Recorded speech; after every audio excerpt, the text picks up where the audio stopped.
Welcome back to the Actarian Magic Channel. I'm Steve, the Actarian. Today we are talking about Kamigawa spoilers. Sorry that the lighting's a little goofy today. We got some technical difficulties going on. But without further ado, I wanted to say that we are doing, we're going to do some review of Neon Dynasty spoilers. We're going to go through some commons and uncommons. We're going to hit some of the mythics first, and then we're going to go into the go in the rares, etc., etc. But let us go ahead and get into. Well, oh, 1 second. My buddy Travis Neal helped me with my 1,000 subscriber mark. This is not the only thing he helped me with. I've got some lighting stuff that we're going to be doing to upgrade the background of the channel, but he helped me with a Blue Yeti. Travis, thank you. I appreciate it immensely. Actually, the Blue Yeti is up here in the corner. It's kind of hanging instead of being down here in the middle, like it used to be. Let me know how the audio is going. I need to get some filters on it, but let's get into the video. Okay, so Neon Dynasty spoilers are here, and I am doing my best to make sure that we can get everything on the screen.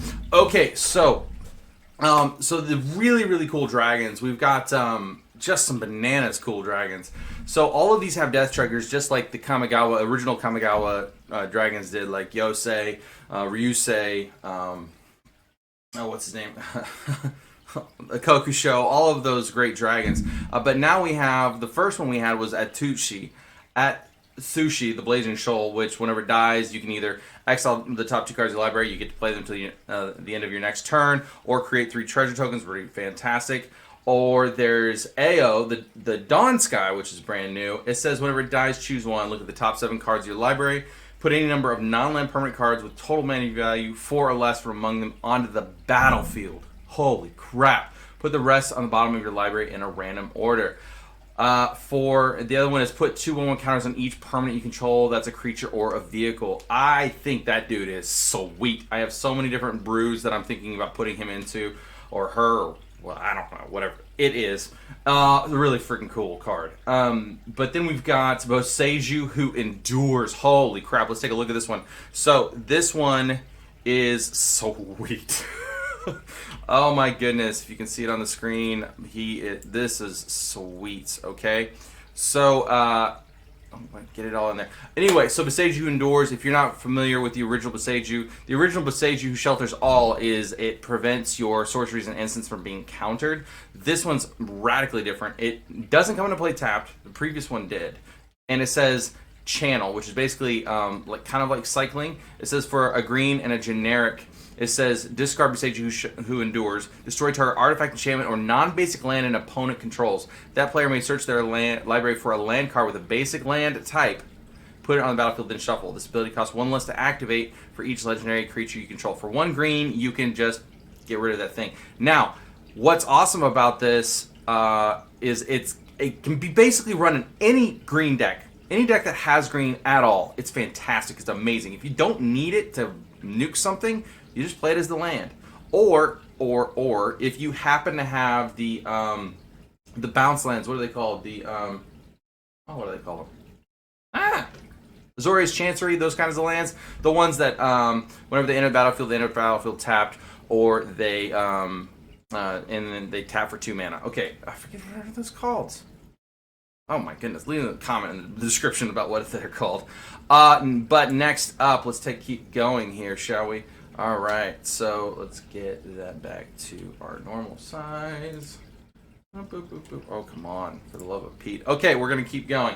So, Boseiju who endures, again, though, it is super good looking. So let's go back here. Ooh, we've got Jin Gitaxias. Oh my goodness. They've got 3 different arts here. If you can tell, they're really cool.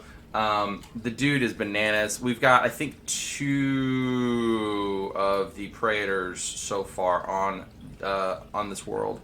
And Jin Gitaxias is one of them. It says, whenever you cast an artifact, instant, or sorcery spell, copy that spell. You may choose new targets for the copy. This ability triggers only once each turn. So, artifacts, instants, or sorceries. So, if an artifact needs to target something new, you can. But this ability triggers only once each turn. It's still fantastic. Now, it's any turn. So, it can do it once per turn. So, on your opponent's turn. So, all the way around the table, if you're doing instants and sorceries, you get copies of them all the way around the table. It's pretty fantastic. When an opponent casts an artifact, instant, or sorcery spell, counter that spell This ability only triggers once each turn. This, if there's a card that I had to predict was going to get banned in Commander, it's Jin Gitaxias. Being able to counter the first spell of every turn is ridiculous. Then, the player who's got Jin Gitaxias is getting so much value off of it. Oh my goodness. Like, you're just getting so much value. And then if you happen to have the regular Jin Gitaxias in play and they don't have a hand, they can't keep a hand, or you're just drawing so many cards. I mean, this Jin Gitaxias, I think, is more broken than the original one, just because it counters the first artifact, instant, or sorcery spell that an ability would play, or an opponent would play every turn. It's gross. It's really gross. The Phyrexian text is beautiful as always. I'm not a huge fan of the art. It looks cool, but I'm not a huge fan. Junji, the Midnight Sky, is a 5-drop, 5/5 flying menace dragon. One of the dies one. It's the spiritual successor to Kokusho. Alright, when he dies, choose one. Each opponent discards 2 cards and loses 2 life. Wow. Put target non-dragon creature card from your graveyard on the battlefield you control, you lose 2 life. Really cool. I really like that card a lot. If you happen to have any reanimator effects for Junji, this would go so good in the new Olivia Crimson Bride one. Especially if you can sacrifice it in response to them removing Olivia. So good. Carrie the Swirling Sky. Let's take a look at her. She's here in the middle. She says whenever she dies, choose one. Return any number of target non-land permanents with total mana value 6 or less to their owner's hands. Huh. Well, she is a 6-drop, 6/6 flying with Ward 3. Ward 3 means if it's targeted by an opponent, counter that spell unless they pay 3 mana, if you didn't know. Alright, or it mills 6 cards, then returns up to 2 instant or sorcery cards from your graveyard to your hand. These are some powerful effects. They're unique effects too. Being able to have on your dragon all of that text is just nuts. Yeah, it's a nuts of thing. And then I think with these dragons, you're gonna want to play some kind of instant sack. Viscera Seer and what's that one that's the Goblin, not the Goblin, the Zombie. Oh, whatever. The one that sacks and gives it +1/1 counter. Okay, that one. We've talked about Kaito on this channel. Really cool. At the beginning of your end step, if Kaito enters the battlefield this turn, he phases out. So he protects himself. He draws a card, discards a card unless you attacked. Creates ninjas rather. This creature can't be blocked. And it says whenever you get an emblem, whenever a creature you control deals combat damage to a player, search your library for a blue or black creature card. Okay, I'm sorry. Blue or black creature card. So we've got 3 different versions of Kaito, 3 different arts, which is kind of absurd to me. Let's take a look at him. He is cool. I think I like the original art the best. No, I take it back. I like this anime art. I'm a closeted otaku. Then there's Kodama of the West Tree, Sweet Goat. Okay, this thing is cool, dude. I want 10 copies of this card. Okay, for green and 2 generic 3/3 reach. Modified creatures you control have trample. So equipment, auras, counters are all considered modifications. So even the hexproof counters, the reach counters, all those counters from Ikoria, they also apply here. So very, very cool. When a modified creature deals combat, you control deals combat damage to a player, search your library for a basic land card and put it on the battlefield tapped. Oh my goodness. The first thing I thought of whenever I saw this card is one of them is Servant of the Scale. Servant of the Scale is a 1-mana green creature that's a 1/1. It enters the battlefield with a 1/1 counter on it. And it's a 0/0, okay? So it's coming into play. It's technically modified because it's got the 1/1 counter. Another one is Arcbound Worker. It's a 1 generic 0/0 that enters with the 1/1 counter on it. It's considered a modified creature. Another one, there's a Sporling that does it. There is a new card, a new rare that is a 1-mana green creature that gets a 1/1 counter when it enters. Nested Shambler or some kind of Shambler or something like that. But any of these 1-drops that come into play with a 1/1 counter on them, they're now modified creatures for Kodama of the West Tree. And then so you play Kodama of the West Tree on turn 3, and then you go swinging with your 2 little 1/1s you possibly have out that have 1/1 counters on them, and then you just block the person in Commander, the person that didn't bring any creatures into play by turn 3, not uncommon. And you just ramped by 2 basic lands. It's disgusting. This guy is going to be, I don't know if he'd be CADH, but he's really good. He's really good. All right, get down with the West Tree. Oh, Tamio completed Sage. Check this out. We got a Phyrexian Walker. Okay, so completed. Okay, so you see the symbol here. Let's go ahead and open her up. Let's see what she's about. Okay, so you see the symbol here. Ooh. Let's zoom in a little bit more. Okay, so you see the symbol here in the top, in the corner, or in the middle here. It's a green or a blue, and they all have the little Phyrexian symbol in there. So that can be played with 2 life, a green, or a blue. Okay, if life was paid instead, so instead of spending a total of 5 actual mana, if you pay 4 mana and 2 life, then she enters with 2 fewer loyalty counters on her. Holy cow, this card's cool. Alright, +1, tap up to 1 target artifact or creature. It doesn't untap during its controller's next untap step. Sweet. It protects itself. -X, exile target non-land permanent with mana value X from your graveyard. Create a token that's a copy of that card. Oh my goodness. All of the mana rocks that exist in CEDH. I mean, talk about all of that. Yeah, it's really good. All of, like, so, Mana Vault, Soul Ring, Mana Crypt, just all of that stuff is just so good. Any of your Moxen that are legal. -7, create a Tamio's Notebook, a legendary colorless artifact token with spells you cast cost 2 less to cast, and tap, draw a card. She's ridiculous. And, oh, by the way, she's in green-blue, so you can play her with Atraxa and immediately start proliferating her. She's dumb. She's dumb. I want my copies. Thank you very much. Let's see. Let's keep going, shall we? Interesting. Okay, come on, baby doll. I don't know what's going on with my computer, but it is not liking me. Alright, so Tezzeret is back. Okay, brother. What is Tezzeret doing? Okay, hold on. Oh, come on, baby doll. Tezzeret says, okay, he says 4-drop, 4/4. He says the first activated ability of an artifact you control each turn costs 2 less to activate. Holy crap, that's cool. +1, draw 2 cards, then discard 2 cards unless you discard an artifact card. Sweet. So, what is that? Like Frantic Search kind of thing. -2, discard a target artifact becomes an artifact creature. If it's a vehicle, it has base power and toughness 4/4. Sweet. Oh, sweet. So you can turn like, yeah, that is cool. Okay, -6, you get an emblem with whenever an artifact you control becomes tapped, draw a card. He enters with 4 loyalty if you proliferate at all on him. It's just stupid. 2 cards that go right into my Atraxa deck. This is dumb.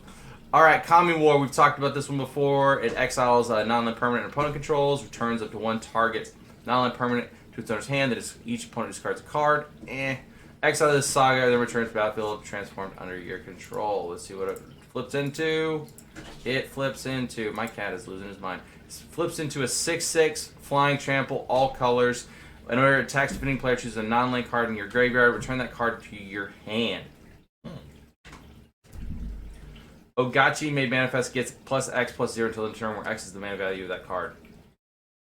So if you have any way of like controlling your graveyard, like I don't know, scavenging ooze or something like that, you can keep the stuff you don't want out of your graveyard. Pretty cool.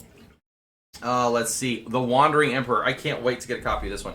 She is a 4-drop, 3 loyalty planeswalker. It says as long as it has flash. Wow. Okay. As long as the Wandering Emperor entered the battlefield this turn, you may activate her loyalty abilities anytime you could cast an instant.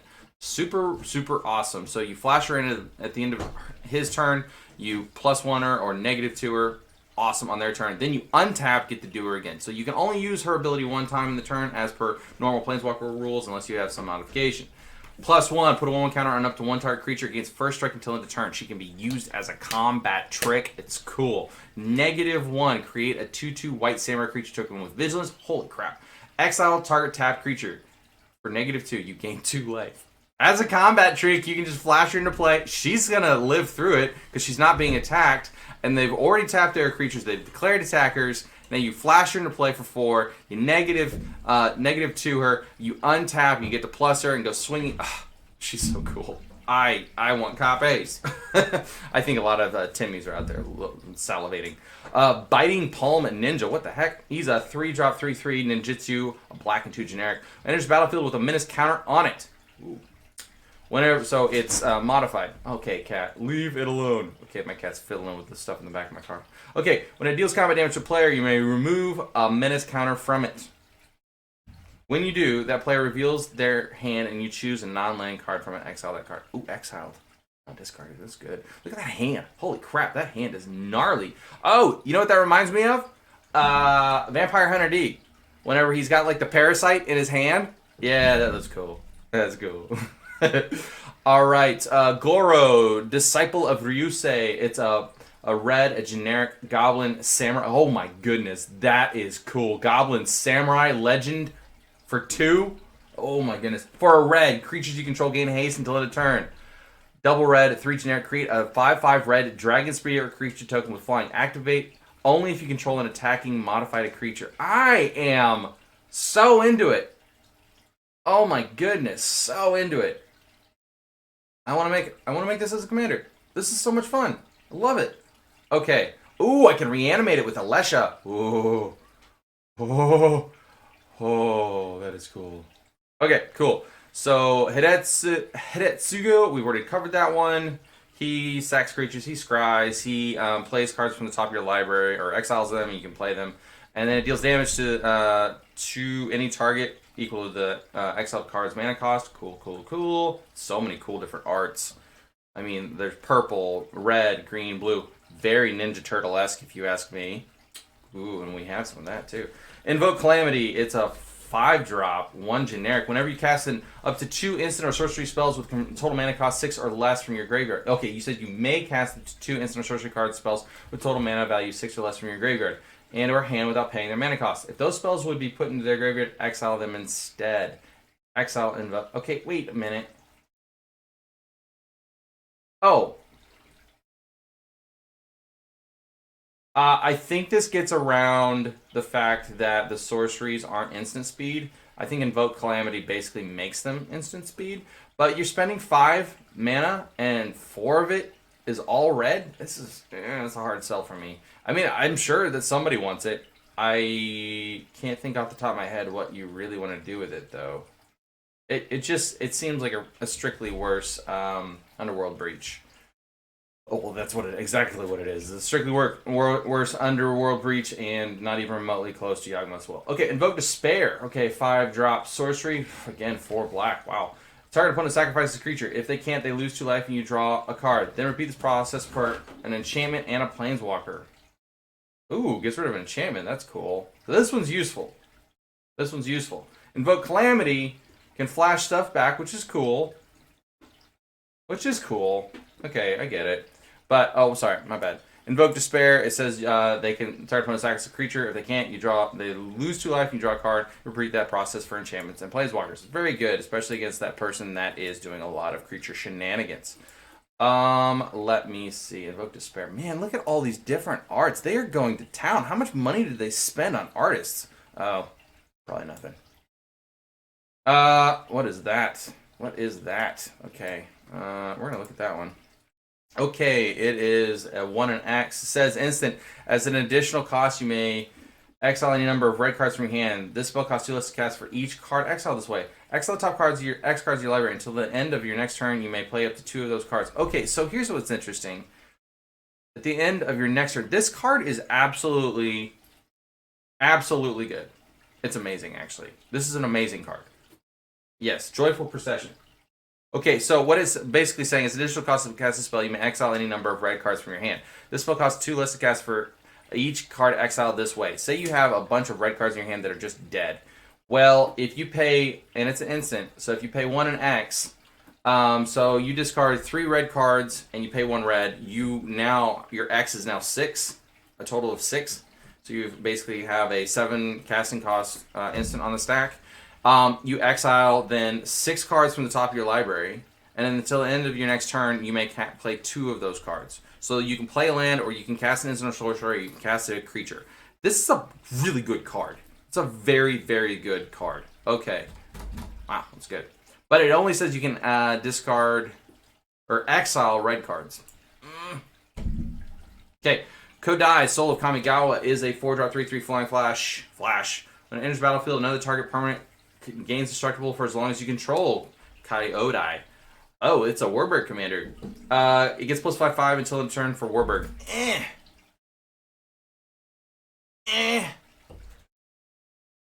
mean, it's cool. If it's your commander, I mean, it self-pumps. It's kind of cool. Lizard Blades. Lizard. Lizard Blades. Oh my goodness. I'm so in that mode of pronouncing things weirdly. I've got to think outside the box. How am I going to pronounce this? Lizard Blades. What's a lizard? I'm such an idiot. Alright. No, I'm just kidding. I'm not an idiot. I'm smart. Alright. 1 red, 1 generic, 1/1. Artifact, creature, equipment, lizard. When it's not equipped, it's a creature. When it's equipped, it's not a creature. Double strike. Equipped creature has double strike. Reconfigure is basically your equip cost. Attach a target creature you control or unattach from a creature. You can unattach it. Reconfigure only as a sorcery. Well, attached, this isn't a creature. Now, what's interesting about this is that you equip this to a creature, it's no longer a creature, and whenever that creature dies, now you get your 1/1 double strike creature dude back. And whenever it comes back to your turn, he doesn't have summoning sickness, or she doesn't have summoning sickness anymore. This would have been really, really good with if they had done something like this with Dancing Blades from Adventures in Forgotten Realms. But of course they didn't. March of Otherworldly Light. Okay, 1, an X is an additional cost to cast a spell. You may exile any number of white cards from your hand. Costs 2 less to cast for each. Exile target artifact, creature, or enchantment with mana value X or less. Ooh. That's going to see play in Modern. They just printed like the best white removal spell in a long time. Oh my goodness. Holy crap. This is, I want to say this is infinitely better than Prismatic Ending for mono white, and Prismatic Ending is better in multicolored, but holy crap, this is amazing. It's amazing. Okay. I can't believe they printed that card. They're printing that card. That's so. Oh, and it's got a My Neighbor Totoro reference there in the picture. It's fantastic. Oh my goodness. I can't believe I know all this anime. Okay. 3 mana Mirror Box. The legend rule does not apply to permanents you control. That's interesting. Each legendary creature you control gets +1/1. Sweet. Oh, this is going to go in Sisei immediately. Each non-token creature you control gets +1/1 for each other creature that you control with the same name as that creature. So, it also works really well with tokens. Oh, each non-token creature you control gets +1/1 for each other creature you control with the same name as that creature. This would go good with clones. I think. Yeah. Clones. Yep, clones. Alright. I'm not totally sold on it, but it's pretty cool. Pretty sweet. It's very I think it's kind of jank. I think janky. Let's see. Satoru. Yeah, okay. He gives stuff in your hand, ninjutsu, and whenever it activate ninjutsu ability, look at the top 3 cards of your library. You may put one of them in your hand and the rest on the bottom of your library in any order. This triggers only once each turn. Very cool. Giving your creatures in your hand ninjutsu is pretty bananas. I just did a video about doing Satoru in a Warburg build, basically making all of your creatures basically ninjas. It's fantastic. It's amazing. And this art, check this art out. That one's so good. So good. Okay, I can't really see what's going on in this one on the left, but it kind of reminds me of some of that old school, like, manga kind of style, like, not Berserk. I mean, I guess a little bit like Berserk, but it's also like the bad guy at the end of season 1 of One Punch Man. Like that guy from space with the crazy hair. Anyway, sorry. Let me see. I think this is all one. Okay, these two, it looks like Italian, I guess. Okay. Scrap Welder is a 3-drop 3/3. Tap, sack an artifact with mana value X. Return target artifact card with mana value less than X from your grave to the battlefield. It gains haste until end of turn.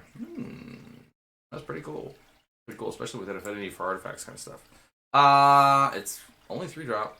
I don't think it sees play in Modern, but it would certainly see play in EDH. Okay, Sokenzan, Crucible of Defiance, untapped. Comes into play untapped, taps for red, and it channels, so discards. Discard it. create 2/1/1 color spirit creature tokens. They gain haste until end of turn. This ability costs 1 less to activate for each legendary you control. Arguably the weakest of the bunch so far, but it is token generation on a land. It's interesting, at least. I don't think it's... I mean, it's going to go in something, but I don't think it's going to be broken by any means. I think the green one is still the best. Still the best.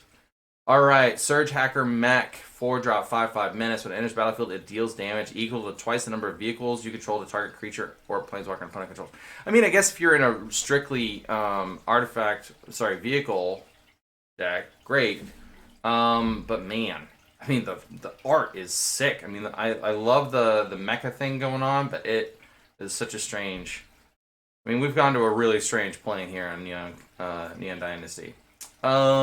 It's cool, isn't it? Tamishi, Reality Architect, 3-drop, legendary Moonfolk Wizard. Moonfolk back. Dude, she looks cool. Look at her. Okay. Whenever one or more non-creature permanents are returned to hand, draw a card. This ability triggers once each turn.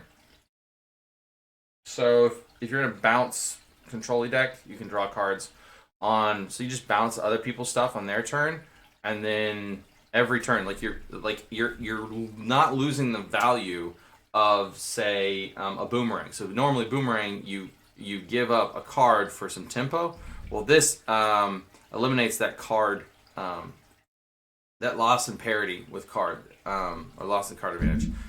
So a white and X, return a land you control to its owner's hand. Return target artifact or enchantment card with mana value X or less from your graveyard to the battlefield. Activate only as a sorcery.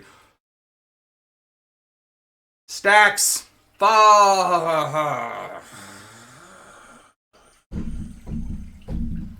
Stacks. Oh, she's gonna be CEDH, I think. Oh no. Oh no. She's gonna be CEDH. I mean, being able to recur all of your threats, all your stacks pieces, I mean, maybe not CEDH, but she's really cool. Alright, let me see. Tatsunari Toad Rider. 3/3. You may, whenever you cast an enchantment spell, if you don't control a creature named Kaimi, create Kaimi, a legendary 3/3 black-green frog creature token with, whenever you cast an enchantment spell, each opponent loses 1 life and gain 1 life. Sweet. Green-black hybrid and a generic Tatsunari Toad Rider, and target frog you control can't be blocked this turn except by creatures with flying or reach. So you create a frog, you go swinging with your 2/3/3s. Yeah, that's cool. He's cool. I don't see a huge... I mean, it's enchantments matter in black and green and blue, which is cool. No. I mean, I can't wait to see what it does, but I don't know. Teachings of the Kieran. Oh, this one transforms. Okay. Mill 3 cards, create a 1/1 colorless spirit token. Put a 1/1 counter on target creature you control, or exile the saga, then return to the battlefield transformed under your control. Okay, why do I want to mill 3 cards if I don't have something built into this to use? Okay. Look. Alright, when it transforms into a 1/1.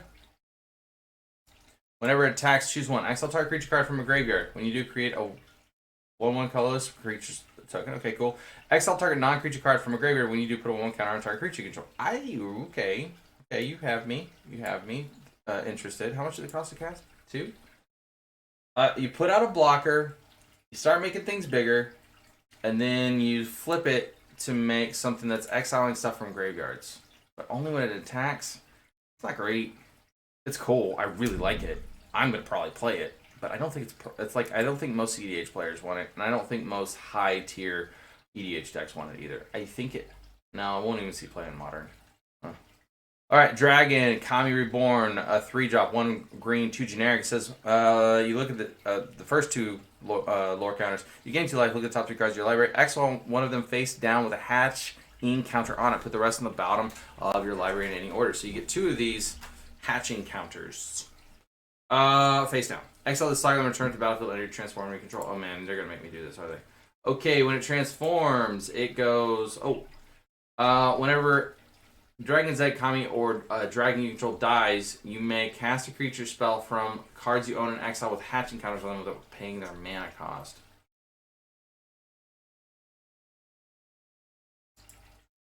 Gaining life, milling. Oh, look at those top 3 cards. It's okay. It's not great. I mean, it's value if you can get her to flip. Oh, well, I mean, as soon as she flips, but she has to die. Oh, well, any dragon can die. Okay, yeah, all right, well, whatever. I mean, I don't know that I play many dragons in green. I guess a Tarka would be a good one to play with it. Let me see. I'm just not totally. The reality chip. Okay, this one's disgusting. If you haven't seen this one, okay, this one's weird too. It's a green. Sorry, it's a blue. It's a generic. It's an equipment jellyfish. Again, it can be a creature or a jellyfish. And look at the top card of your library anytime. As long as the reality chip is attached to a creature, you may play lands and cast spells from the top of your library. Reconfigure 2. So equip for 3. Blue and 2 generic. When it's attached, you may play lands from and cast spells from the top of your library. Man, it's cool. It's cool. It's just, I mean, I don't think it's terribly powerful. Then we have this duder, McDudson. Look at the art on that guy. Holy crap, that one right there. That one right there is sick. For 1 blue, it's a 1/1 ninjutsu. It's a real spoiler. It says whenever Thousand Face Shadow enters the battlefield from your hand, if it's attacking, create a token that's a copy of another target attacking creature. That token enters the battlefield tapped and attacking. This does not have to go into a ninja deck. It can go into a blue-green token or a token deck. It can go into a lot of different things. It's so good. There's no reason why you can't play it in just a bunch of other stuff.